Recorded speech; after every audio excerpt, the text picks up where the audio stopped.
06 here, coming your way with a review for the recent BBC TV drama series, The A Word, which was split into 6 episodes. It was initially broadcast on BBC One from the 22nd of March to the 26th of April 2016. It is a televisual remake of an Israeli TV drama series titled Yellow Peppers.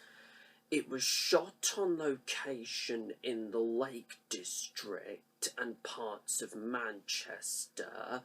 It was directed by Peter Cattaneo, best known to mainstream audiences for directing The Full Monty almost 20 years ago.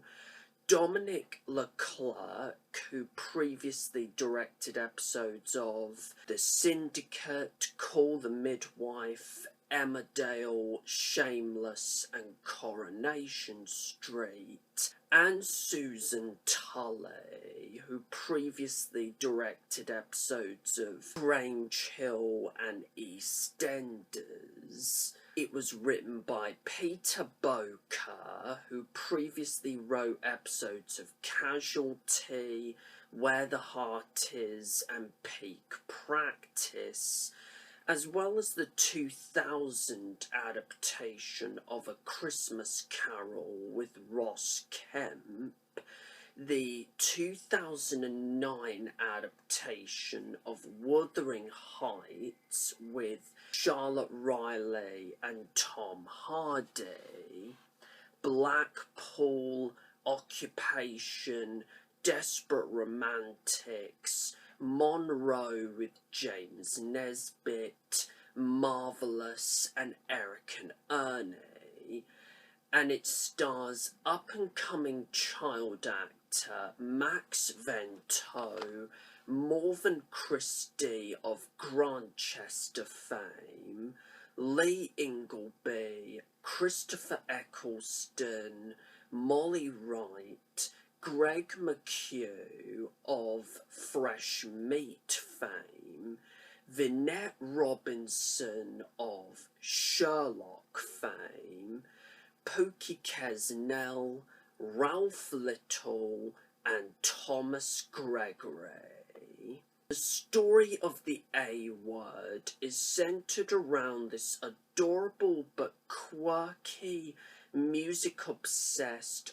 5-year-old little boy named Joe Hughes, played by Max Vento, who is diagnosed with autism after behaving oddly at his birthday party, and how his seemingly ordinary but quite dysfunctional extended family, consisting of Mum Alison, played by Morven Christie, Dad Paul, played by Lee Ingleby, half-sister Rebecca, played by Molly Wright, Uncle Eddie, played by Greg McHugh, Aunt Nicola, played by Vinette Robinson, and grandfather/family patriarch Maurice, played by Christopher Eccleston, gradually begin to learn to communicate with each other, whilst at the same time struggling to come to terms with the life-changing implications of Joe's condition. Now, I was initially expecting this series to turn out to be more of the same usual stereotypical fluff that the BBC nowadays just cannot seem to help but churn out to the masses. And I also feared that the subject matter was going to be blatantly glossed over. And speaking of the subject matter, it was one that resonated very strongly with me because, as most of my loyal subscribers might know, I have autism. And this condition has come to define me as a YouTuber, as a content creator, and as a person in general, and nothing should ever change that. But when the first TV trailer to this series hit, I thought, you know what? I think this series may definitely be worth a watch. Now that I have seen all 6 episodes of The A Word, what are my thoughts on it? I thought it was just simply brilliant. It was simply one of the best pieces of television I have ever seen in recent memory. Most of the episodes, apart from episode 6, can sometimes feel a little bit repetitive in terms of the opening scene, albeit with a different track playing in each episode, whether it be Mardy Bum by Arctic Monkeys, World Shut Your Mouth by Julian Cope, or Don't You Want Me by the Human League, as well as some of the story beats. And some of the subplots have a little tendency to drag at times, but these are only personal, minuscule drawbacks that I can easily forgive, because at the end of the day, not only is this series a story about a child with autism, not only is it a story about a family struggling to cope with the emotional aftermath of an ASD diagnosis, but it's also a story about a dysfunctional family who normally cannot stand each other, who have really no other choice than to go on an emotional journey of their own and gradually learn to communicate more, to interact more, and understand each other more, which is clearly something that any parent, child, teenager, or grandparent could easily relate to. The direction from Dominic Leclerc, Susan Tully, and Peter Cattaneo was superb. Peter Bowker's script to this series was just brilliant. It was actually one of the most authentic, witty, and realistic scripts that he's ever written so far in his career, and I could clearly see him writing a future episode of Doctor Who under Chris Chibnall, and preferably not for Series 10 next year under Stephen Moffat. The cinematography was just incredible. I mean, never has the Lake District looked so beautiful and luscious on the small screen. The indie pop soundtrack that was used in this series was great to listen to, and I thought it was very, very well integrated into the story. The performances were just fantastic across the board. Molly Wright, Greg McHugh and Vinette Robinson all did great jobs with their respective performances as Rebecca, Eddie and Nicola. Morven Christie, who Doctor Who fans might also know from her role as O'Donnell in the Series 9 two-parter last year, Under the Lake / Before the Flood. She was terrific as Alison, who on the surface seems to be a pretty unlikable sort of character, but she actually has quite a complex backstory, and throughout the series she desperately tries everything in her power to be the best possible mother that Jo could ever have, and at the same time the worst possible mother that Jo could ever have. When I first heard that Christopher Eccleston was part of the cast for this series, my initial thought was, since when did Doctor Who ever get to play a grumpy grandfather figure? I mean, a grumpy grandfather figure since, you know, this guy. Regardless, Christopher Eccleston, as always, gave such a fantastically humorous and lovably bumbling performance as Maurice, whilst also having his fair share of emotional moments. And most of the warm-hearted comedy and light relief in this series essentially came from his character. Lee Ingleby was fantastic as Paul.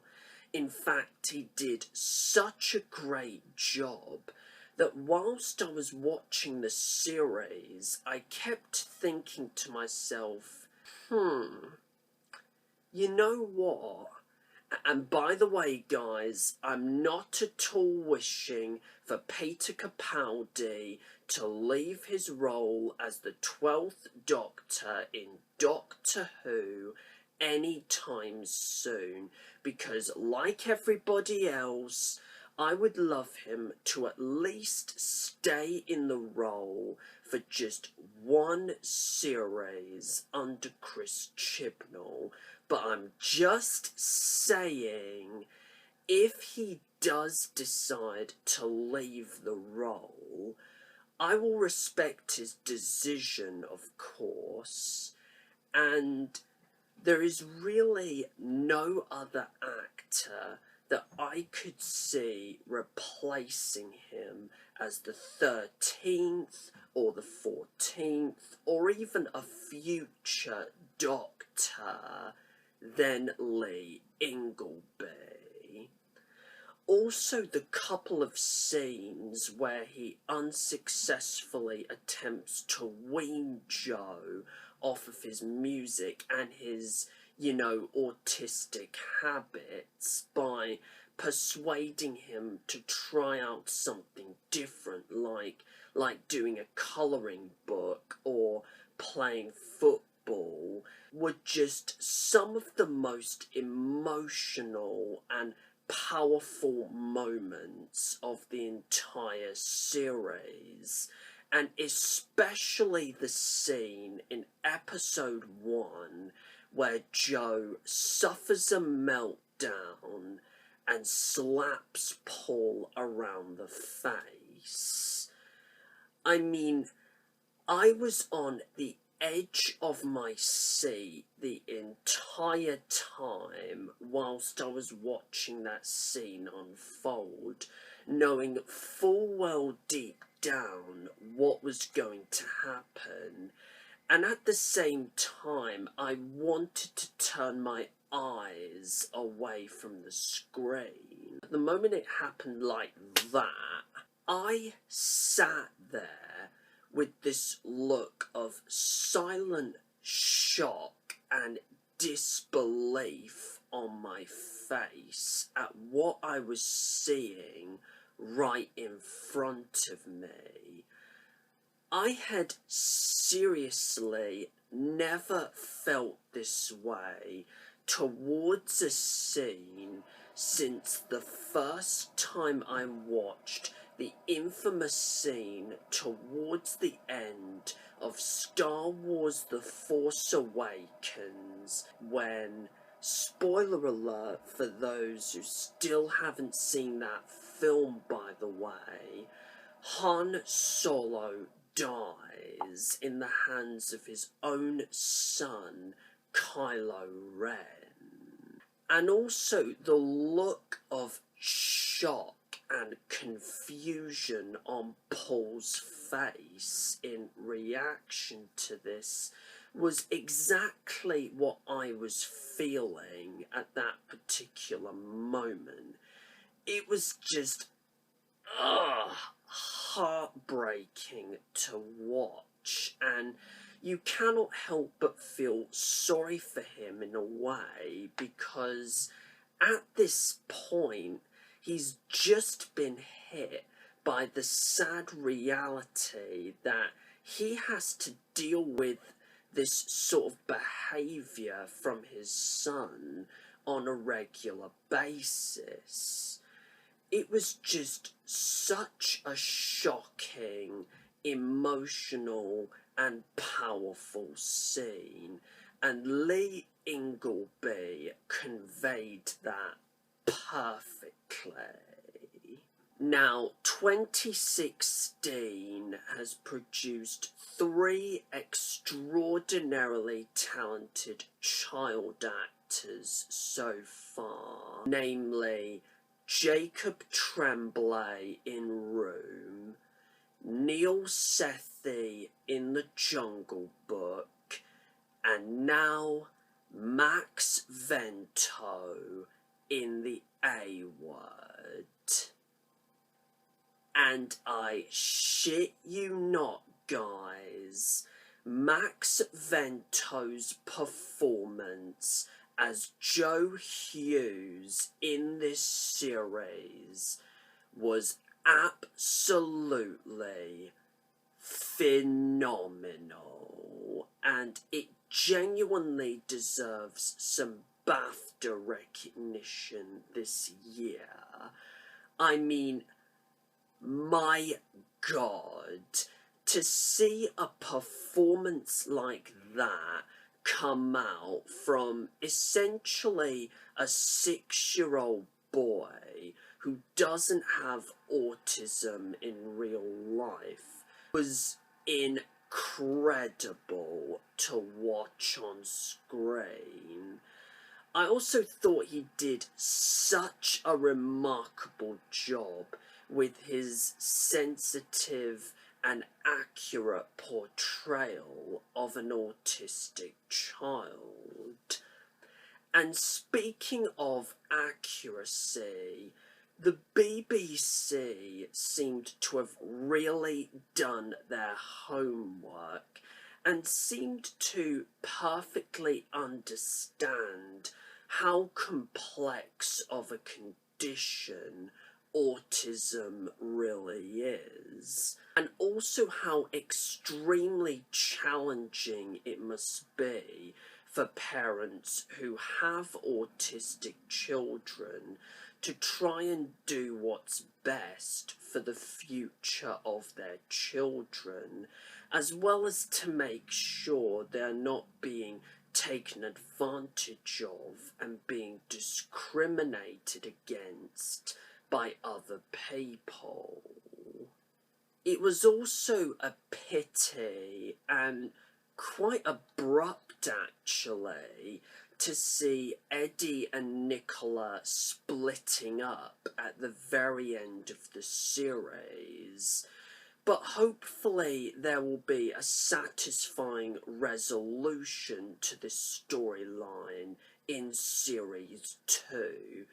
Speaking of which, if there is going to be a Series 2 next year, which I very much hope to God there will be, not only do I want to see how Eddie and Nicola are going to get back together, but I would probably also want to see what life for the Hughes and Scott clan has been like since the diagnosis, or if they wanted to, they could do what shows like The Syndicate usually does with each series and focus on a completely different set of characters, or even a completely different family altogether.